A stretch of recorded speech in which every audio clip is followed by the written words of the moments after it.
Welcome to First Unitarian Society of Minneapolis, the birthplace of congregational humanism. We carry on that tradition of free thought today, dedicated to promoting a free search for truth, meaning, and justice. Our web address is firstunitarian.org. I'm David Breeden, Senior Minister. Welcome.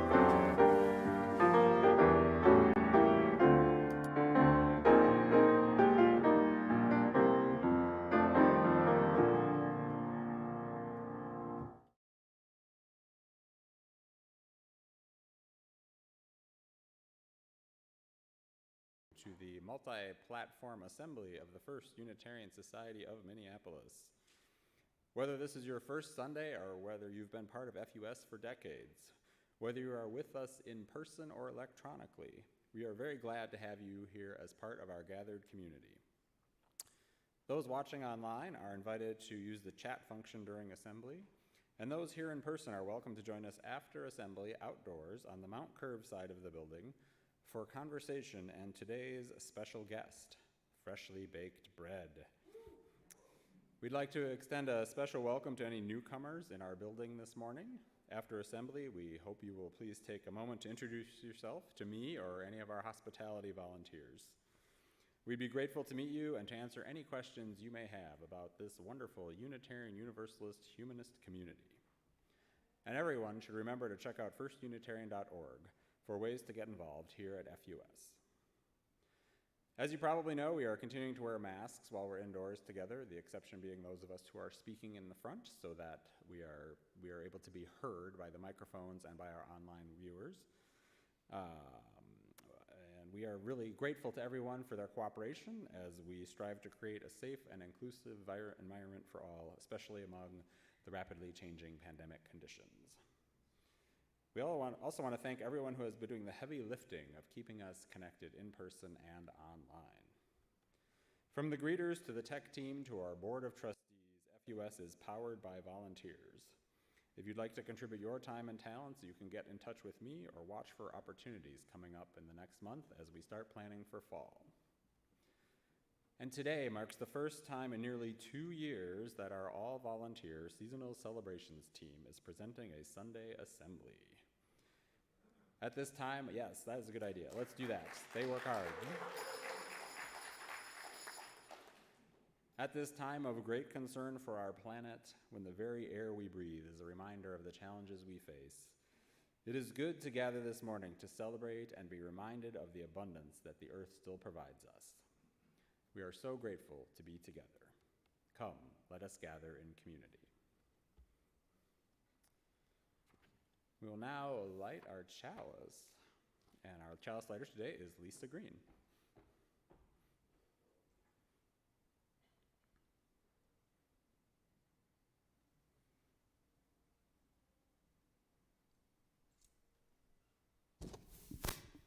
I light this chalice for respect for the interdependent web of all existence of which we are a part.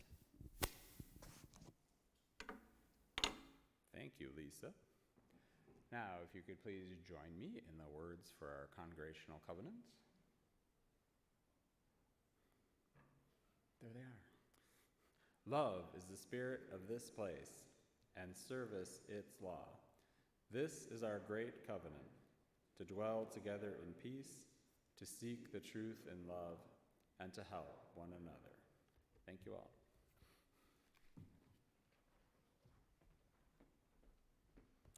Good morning, everyone. Most people are quite familiar with the seasonal quarters that we celebrate here at First Unitarian Society. You know, winter solstice, spring and fall equinox, and the summer solstice. But today marks a cross quarter, the midpoint between summer and autumn, known as Lammas, or Loaf Mass Day. For our ancestors, survival was a shared proposition. The harvesting and grinding of wheat were community endeavors. Many of our forebears paused at this point in the season to celebrate the early wheat harvest in early August. So this became the first harvest festival of the year, and it was a respite from their labors and a time to give thanks. As is our custom here at FUS, the Seasonal Celebrations team continues to help the congregation mark this old holiday. In the Anglo Saxon Chronicle, where it was referenced regularly, Lammas is known as the Feast of First Fruits. Among some of the English-speaking countries in the Northern Hemisphere, it was customary to bring a loaf of bread to church on this day made from the new crop. And in many parts of Old England, tenants were bound to present freshly harvested wheat to their landlords on or before the first day of August. To this day, harvested and ground grain is not only transformed into an essential and much loved foodstuff, but bread itself has come to be an age-old symbol of the cooperative efforts of humanity to feed itself. At the close of our program today, we will acknowledge this, our common humanity, our cooperative and social nature, with freshly baked bread made by our own FUS members. Since early this morning, some of our volunteers have been laboring downstairs in the kitchen for our enjoyment and sustenance.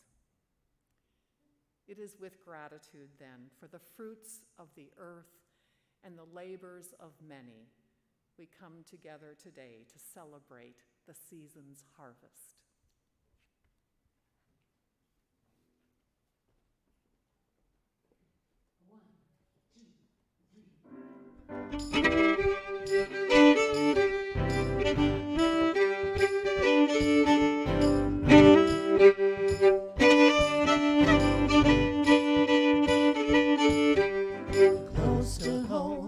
Close to home, the food tastes better when it's local grown, on local land. I wanna place my money in a dirty hand. I wanna place my money in a dirty hand. Every spring with all my friends, we put a couple hundred each in a farmer's hand. Then each week from June to fall, we get a bag of vegetables, one in all. Close to home, the food tastes better when it's local grown, on local land. I wanna place my money in a dirty hand. I wanna place my money in a dirty hand. California produce, no, I'm gonna buy what my neighbors grow. I can't wait, and I can learn to change my diet as the seasons turn. Close to home, the food tastes better when it's local grown, on local land. I wanna place my money in a dirty hand. I wanna place my money in a dirty hand. I said keep your eyeballs on the fridge, keep those veggies on the cutting edge. Don't forget what's in the drawer. Soon a bag will be delivered with a whole lot more. Close to home, the food tastes better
close to home, close to home. The food tastes better when it's local grown on local land. I wanna place my money in a dirty hand. I wanna place my money in a dirty hand. I wanna place my money in a dirty hand.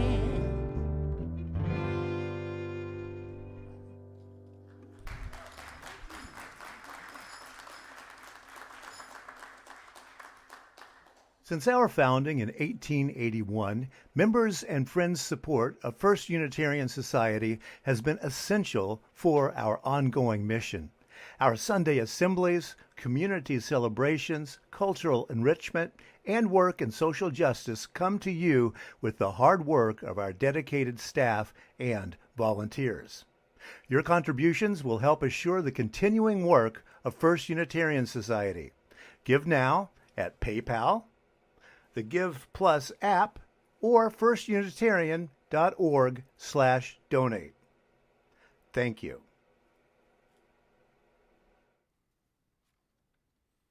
All right. On Sundays when we gather, we take a few minutes to reflect on the joys, sorrows, and milestones of the human experience. We do this so that we stay in touch with our own humanity. We do this to remind ourselves of the value of a moment of stillness. And we do this so that no one among us is alone, either in celebrating joy or in facing the burdens of life. This morning, our thoughts are with FUS member Dave Bauer. This coming week, Dave will fly to Oklahoma to attend the funeral of his brother Phil, who died last November of cancer. You may remember that Phil made a living as a Johnny Cash impersonator. But Dave loved his brother just for being himself. Dave's family joins countless others who are reliving some of their grief as long-delayed memorial celebrations finally happen. Dave will return to Minnesota by road tripping with his other brother and is looking forward to that time together. We wish Dave safe travels and a meaningful time of remembrance. We now take a moment of silence to reflect on all the challenges and heartbreak going on in our lives and in our world. And with gratitude, we think of all those who are leading lives of justice, service, and compassion. Let us now share a moment of silence.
Excerpt from Blessing the Bread by Lynn Ungar.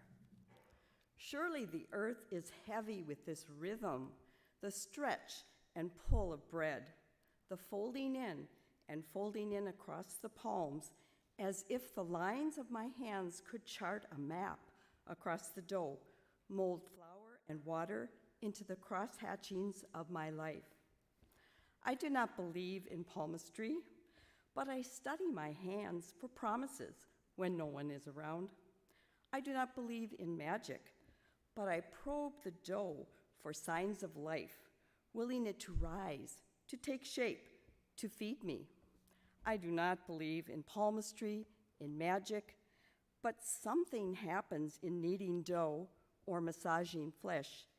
An imprint of the hand remains on the bodies we have touched.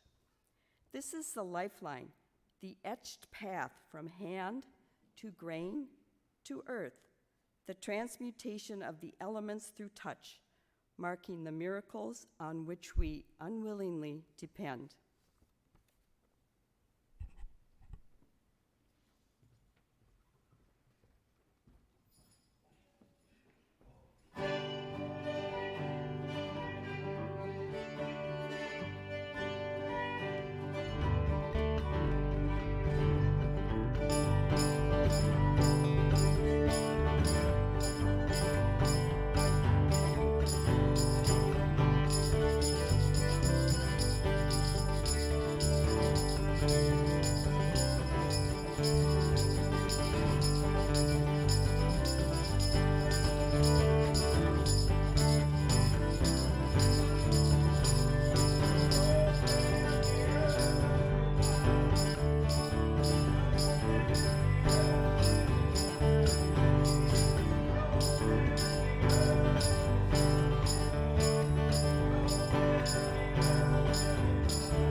Good morning.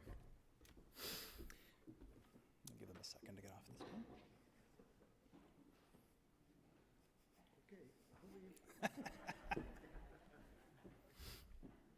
Good morning. This fall, I will mark my 20th anniversary as a member of First Unitarian Society, having arrived here via a rather circuitous journey. I had been baptized a Lutheran. I want to emphasize this was done without my knowledge or consent, but grew up with absolutely no religious or spiritual exposure at all. Coming into adulthood in the 1980s, I recoiled from the Christian fundamentalism that seemed to be everywhere at the time, and thinking that this is what religion was, I planted my flag in the ground of a full-throated atheism. And yet I kept finding myself intrigued somehow by this whole religion thing, and eventually found my way to what was probably fundamentalism's polar opposite, a brand of light paganism. But even that was not quite right for me. At the end of the day, whether one god or multiple, whether male, female, or anywhere in between, the theism of it, even if it looked different, still really just wasn't my thing. As it turns out, my flirtation with paganism is what eventually brought me to Unitarian Universalism, and ultimately to FUS, where I found a lot of people not into the whole deity business. I found my home. One of the things we do around here at FUS, which is reminiscent of my brief exploration of paganism, is that we find ways through ritual to mark and honor our connections with the cycle of the seasons. As you likely know, the big ones, the equinoxes, the solstices, are pretty big deals around here. And we already look forward to celebrating the autumnal equinox in about 6 weeks. Somewhere along the way, we also adopted Lammas, which comes halfway between the summer solstice and the fall equinox. As Audrey alluded to earlier, Lammas is often thought of as the first of the harvest celebrations, and has historically been associated with communities coming together to reap the early grains, converting them into flour, which ultimately is baked into bread. Now don't worry, we won't be asking you to head into the fields anytime soon, though you're welcome to if you'd like. Rather, here at FUS, we're incredibly fortunate to have people like Jean Christensen and her crew, who got here several hours ago, to begin baking delicious bread for us to enjoy after the assembly. Details will come at the end of the program. But you probably didn't really need me to tell you that all this was happening today, even if you had forgotten that this was the first Sunday of August and therefore would feature our Lammas tradition. I'll bet many people who came into the building today immediately recognized the aroma of that bread baking away, even with masks, and it all came back.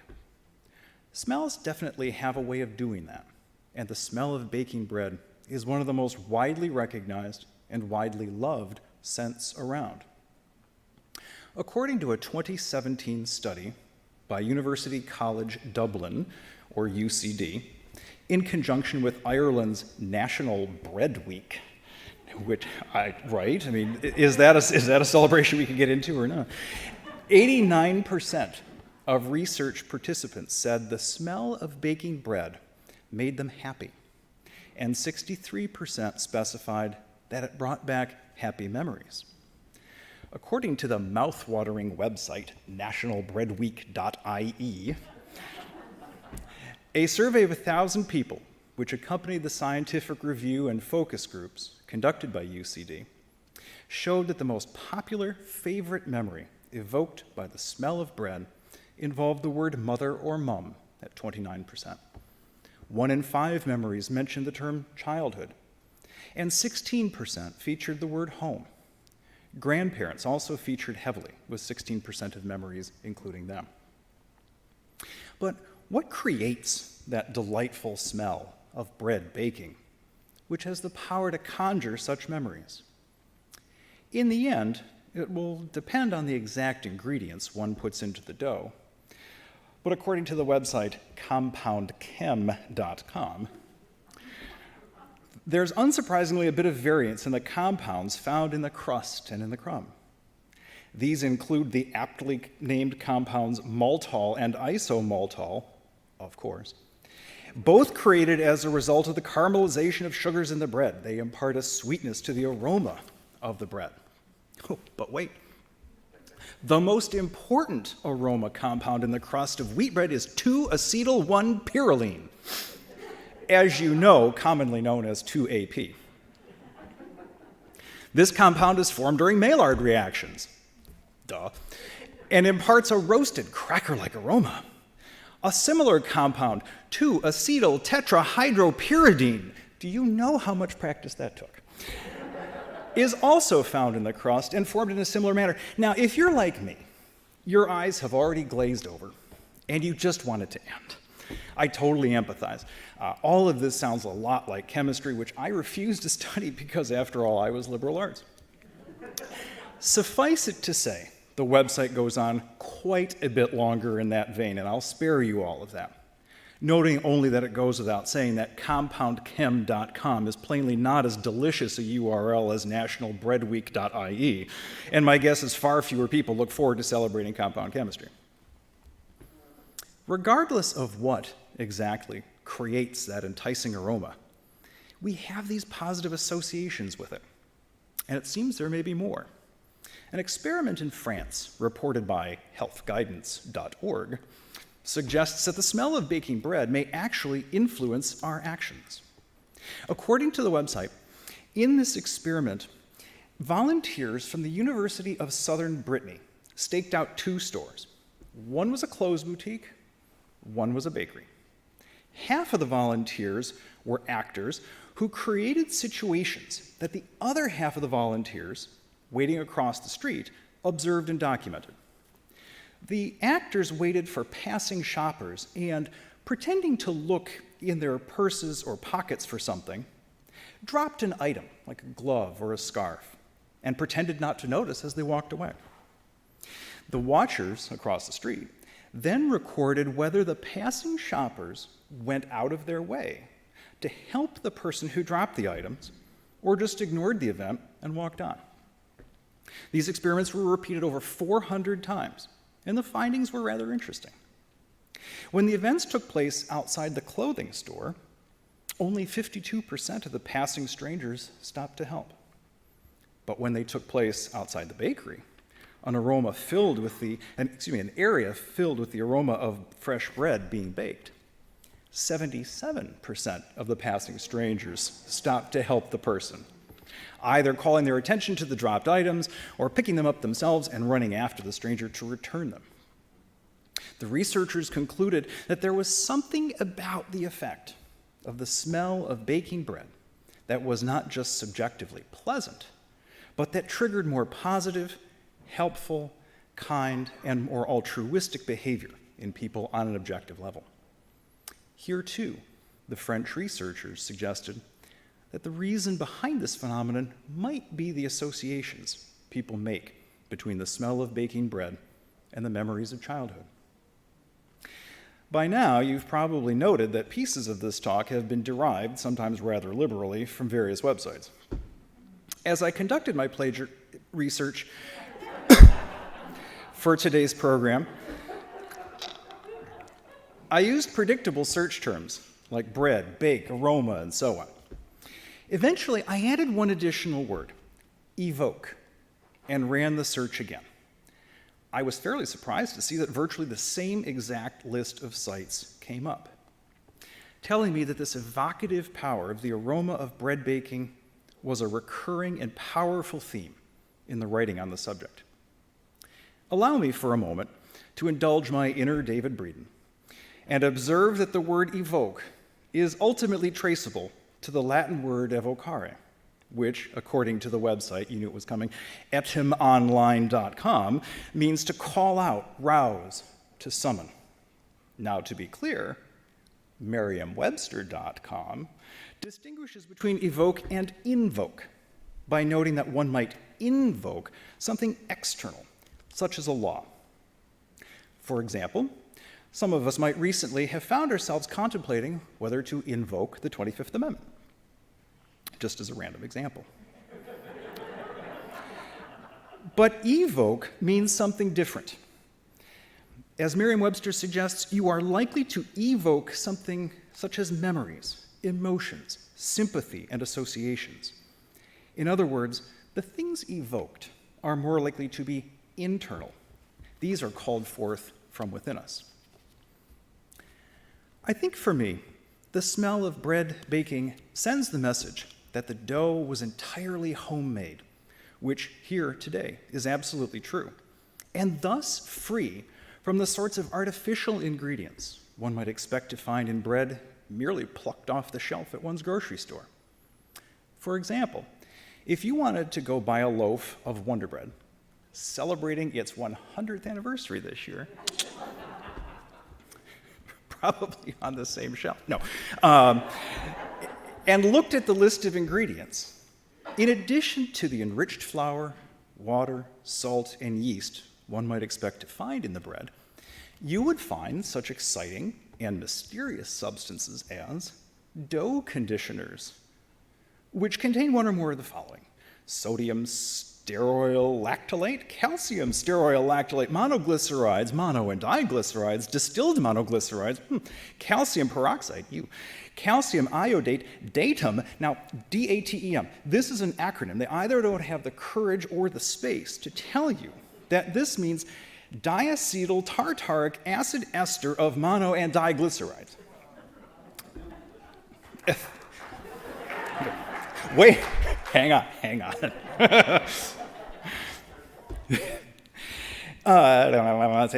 Ethoxylated mono and diglycerides. These diglycerides are really quite popular. It seems that the diglyceride is a glyceride, of course, consisting of two fatty acid chains covalently bonded to a glycerol molecule through ester linkages. Now, I went to school with a girl named Esther Linkages, and she was also very popular, very nice, and I'm sure she wouldn't be mixed up in a business like this. Enzymes, ascorbic acid, monocalcium phosphate, ammonium sulfate, calcium propionate, sugar, and of course, high fructose corn syrup. Go ahead and put a slice of wonder in the oven and see what smell you get. No thanks. I'll stick with the real thing, like what they're making downstairs. Carbs aside, that smell tells me the bread is wholesome, healthy, nutritious, good for you, sustaining. In its way, it can hearken back to a different era altogether. It evokes for me my romanticized ideals of what certain aspects of life were like a century or more ago. But look again at the results of the Irish National Bread Week study. What were the associations that project suggested the smell of bread baking evoked? Concepts like one's mother or grandmother, childhood, home. In other words, the people and place to which you belonged. The people and place. In putting these remarks together, I consulted an unusual resource, which is in effect an entire website, printed out and bound together. It's referred to by some as a book. In Bread Therapy, The Mindful Art of Making Bread, author Pauline Beaumont reflected, I started this book with the smell of baking bread wafting through my house early in the morning, ready for a leisurely weekend or a holiday breakfast. This would be a lovely feeling, even if it were just me who was to be feasting on that freshly baked bread. But there is something infinitely better about sharing it with others. The instinct to feed, share, and connect with people we know and care about is a strong one. The language of food and bread is a universal language. Connecting with people we don't yet know in our immediate and then wider communities is also something that can contribute to our satisfaction with life, to our happiness and sense of fulfillment as individuals, and to healthy cohesion and mutual understanding in groups. It's what we're built to do. It is the basis of human existence. Beaumont continues, there is a representation of our common humanity in the breaking, tearing, or cutting of a loaf of bread, and it being shared around the table, everyone eating a part of the same whole. The sharing of the bread embodies the feeling of belonging, the need to belong, the need to feel we are a part of something. To know that there is a place for us among others is everywhere, and so is bread. Bringing these two universals together, our need for belonging and the making of bread presents us with wonderful opportunities to connect with others. At least for me, it's hard to hear Beaumont's words and not think of the act known in other places as communion. And one need not consult ethimonline.com to see the connection between communion and community. One is seen to contribute symbolically to the other. Now, Lynn Ungar may not believe magic is afoot, but to me, there is more than just a simple combination of flour, water, salt, and yeast going on. And I'm not alone. In her poem, Conversation with My Father, writer Kelly Davis reflects, in part, "You told me once about a show you'd seen. A troupe of deaf-blind actors made bread on a stage, sitting at a long table with bowls of flour, adding water, sugar, salt, yeast, mixing, kneading, telling their stories while the bread baked, then offering the loaves to those who watched. And as you spoke, tears filled your eyes and mine until you could no longer speak.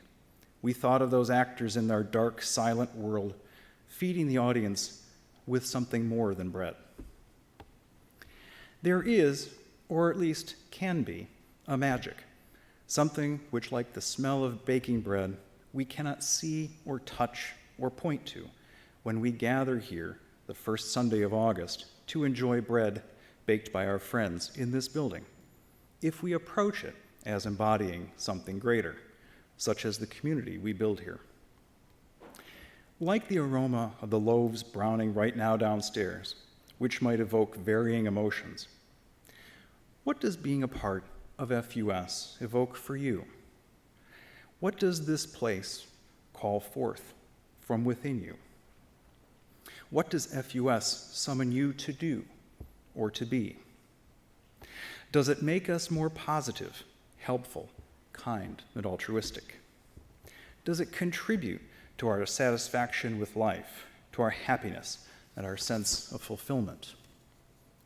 Now, I admit, 20 years on, it's still sometimes easier for me to heed the call of Jean's wild rice bread than the quiet summons that being enfolded in this community involves.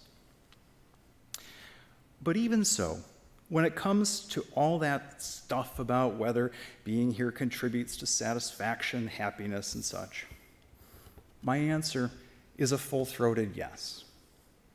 When Pauline Beaumont links bread and belonging, something does click for me. Lammas is a moment in the year's calendar when I can come here and take sustenance in a different form and with more intention than usual. The bread we share this day is sacred. When we gather to break bread on this usually forgotten midpoint of the summer season, I look around and I see that I have at last found my people. And I see a place where at last I belong. This is where we all belong, together with friendship and laughter and stillness, and with all our goofiness and committee meetings and questionable congregational singing. This is where our troupe comes together to tell our stories. This is where we create our stories. This is where we contribute to the long story of FUS itself, which is older than any of us and will outlast us all if, like a treasured bread recipe, we prepare it carefully and share it generously. At Lammas, the scent of baking bread calls for me to remember something I already know. I am home. This year, perhaps even more than is true for most years, let that perhaps be the simple message of Lammas. At last, welcome home.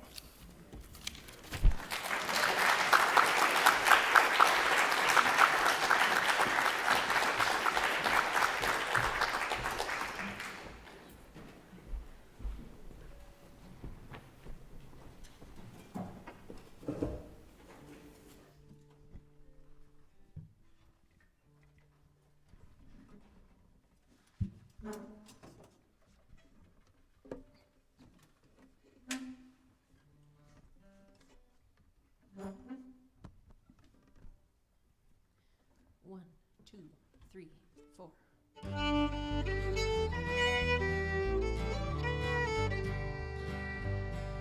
Sowing in the morning, sowing seeds of kindness, sowing in the noontide and the dewy eve, waiting for the harvest and the time of reaping. We shall come rejoicing, bringing in the sheaves, bringing in the sheaves,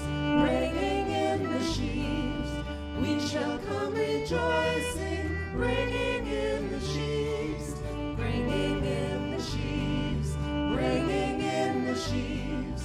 We shall come rejoicing, bringing in the sheaves.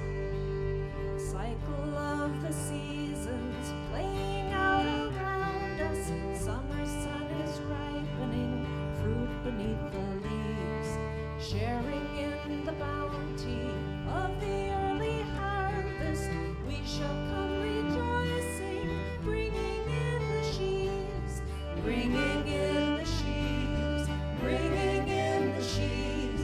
We shall come rejoicing, bringing in the sheaves, bringing in the sheaves, bringing in the sheaves. We shall come rejoicing, bringing in the sheaves. Sowing in the sunshine, sowing in the shadows, fearing neither clouds nor winter's chilling breeze. By and by the harvest and the labor ended, we shall come rejoicing, bringing in the sheaves, bringing in the sheaves, bringing in the sheaves.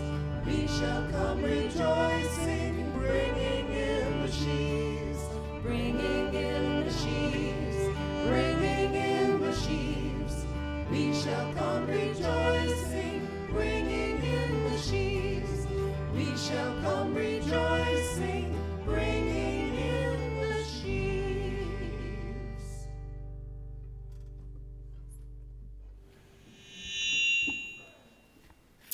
Responsive reading is the bread we share. I'll do the first line in the plain text, and everyone else will do the bold text. There it is. Okay, I'll start.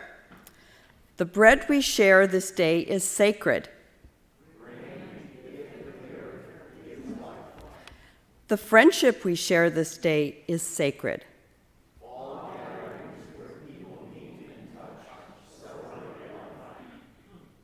The laughter we share this day is sacred.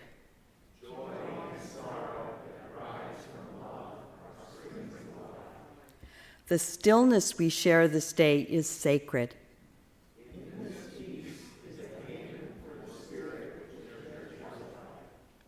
For bread, for friends, for joy and sorrow, for the comfort of quietness, let us ever be grateful and caring.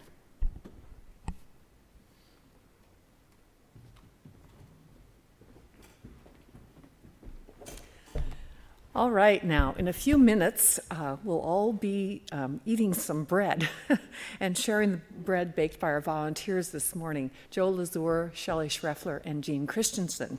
So I've asked Shelley up here, and she's going to tell us about the bread that they baked and the protocol for sharing it after assembly. Thanks, Audrey. Once again, we have two varieties of bread to share, a wild rice bread and a honey whole wheat. I'm sorry there's no gluten-free bread this morning, and neither of them are vegan, so apologies to some of you.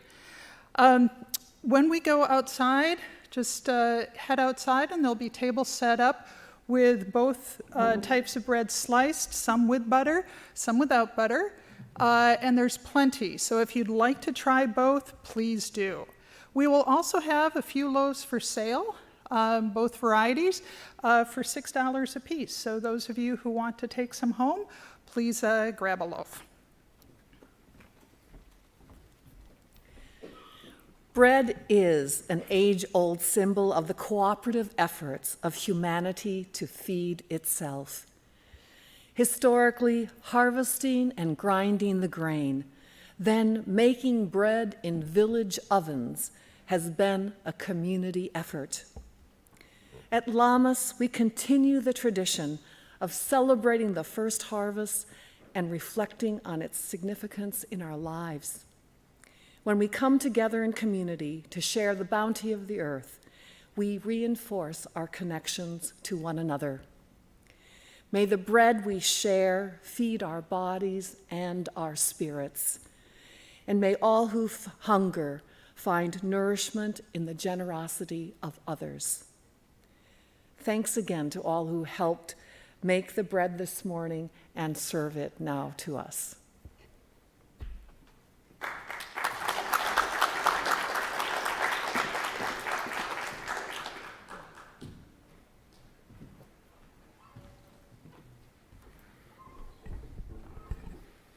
Please join me in saying the words for extinguishing our chalice.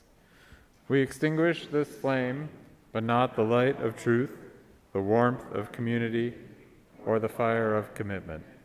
All these we carry in our hearts and in our minds until we are together again.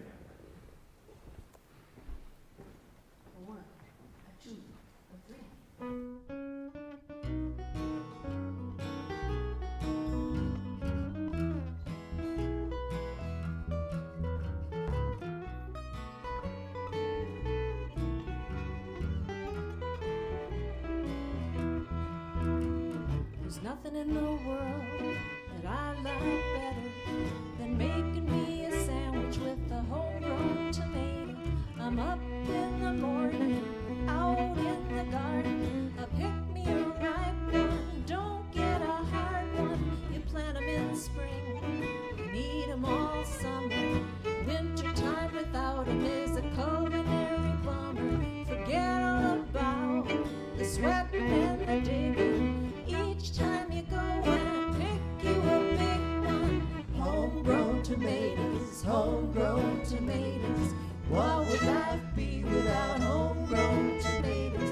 There's only two things that money can't buy, and that's true love and homegrown tomatoes.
Change this life I lead, well, I'd be Johnny Tomato Seed, 'cause I know what this country needs, and it's homegrown tomatoes in every yard you see. So when I die, don't you bury me in a plot in a cemetery. Out in the garden would be much better, so I can be pushing up homegrown tomatoes. Homegrown tomatoes, homegrown tomatoes. What would life be without homegrown tomatoes? There's only two things that money can't buy, and that's true love and homegrown tomatoes. Homegrown tomatoes, homegrown tomatoes. What would life be without homegrown tomatoes? There's